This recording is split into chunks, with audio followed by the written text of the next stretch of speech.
Emily, greetings and welcome to the Pet Buzz. Thank you so much for having me. What does the Animal Legal Defense Fund want us to learn during this National Justice for Animals Week? The most important thing we want people to know is that animal cruelty is a crime, like you said, against all types of animals in all states. And we want the public to know that if they witness animal cruelty, they should report animal cruelty. We also want the public to feel empowered to help strengthen the laws in their state to protect animals.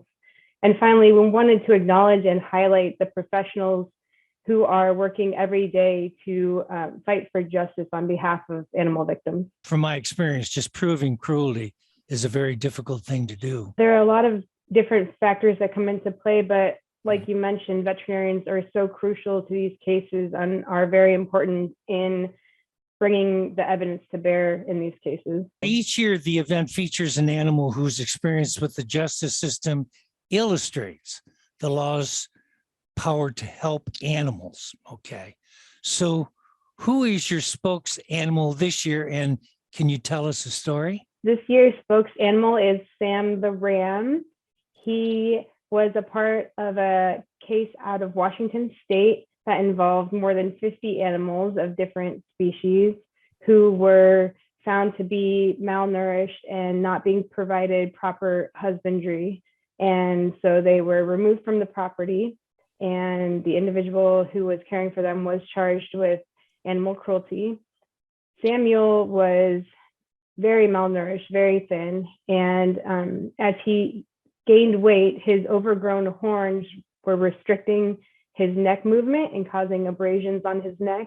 And so he needed additional veterinary care in order to remedy that situation for him, so that his horns were an appropriate length that weren't going to prohibit him from moving his head around. So he is now happy and healthy and looking for his forever home, but he really does put a face to the outcome that so many people in this profession are striving for with these cases. In Sam's particular case, what happened to, I guess, the owner of the farm that he was on? That person was, like I said, charged and held accountable for those animals that were neglected. Is he in jail now, or what was his sentence? I'm just kind of curious. That person is prohibited from owning animals and is being overseen sort of in a probationary way.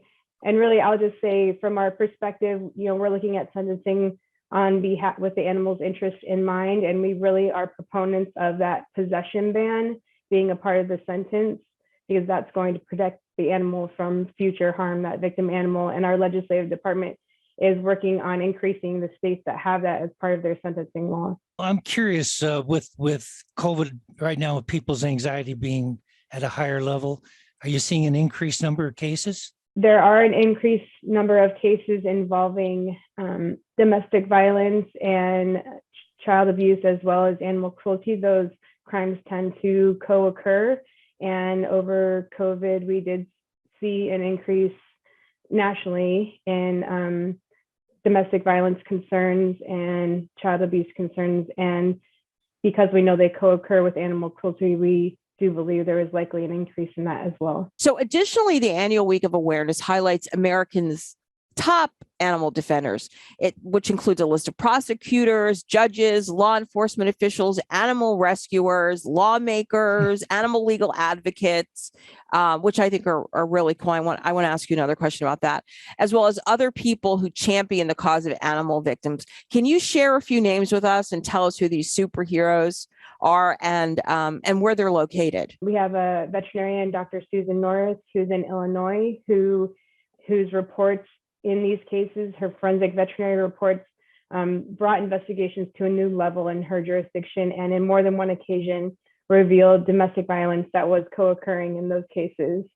There's a prosecutor, Alyssa Rabulinski, also out of Illinois, who pushed for a comprehensive investigation into a kennel fire that also uncovered not only foul play with the arson, but mistreatment of the dogs even prior to the fire.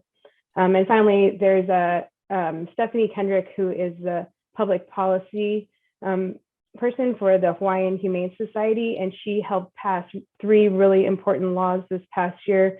one having to do with dog tethering, one that made sexual assault of an animal a crime. Hawaii was one of the few states that did not have that on the books. And finally, a law requiring veterinarians to report animal cruelty and provide them liability protection when doing so. So if it's animal cruelty, which is what we're talking about, how can our listeners, how can they help?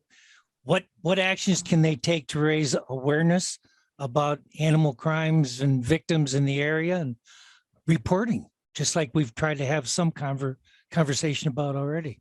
First, what your listeners can do is familiarize themselves with the laws in their state about animal cruelty and what's required to care for an animal, what protections they have, and then have a plan for if you do witness animal cruelty or you learn about it in your community, who are you going to report to? And you can sign up for action alerts through the Animal Legal Defense Fund website that can notify you when we need help from the public and how you can provide that. Also, you can just raise awareness in general by submitting letters to your local paper or just areas that are going to draw attention to the fact that animal cruelty is a crime. It can have other vulnerable victims involved, and that your jurisdiction should take it seriously. Generally, studies have shown animal cruelty goes hand in hand with other issues. It usually starts young, right, Emily, specifically with boys when they're anywhere between 5 and 12 years of age? They're learning a lot of different factors that can come into play, and the spectrum of animal cruelty from neglect and abuse is so broad. It's really, you kind of have to be looking out for it everywhere with everyone just being aware of it in general, I think is good. Before you go, can you give us your website? ALDF.org. Emily, thank you so much. We appreciate you being here. Bye. Thanks for viewing our content on Pet Buzz Plus.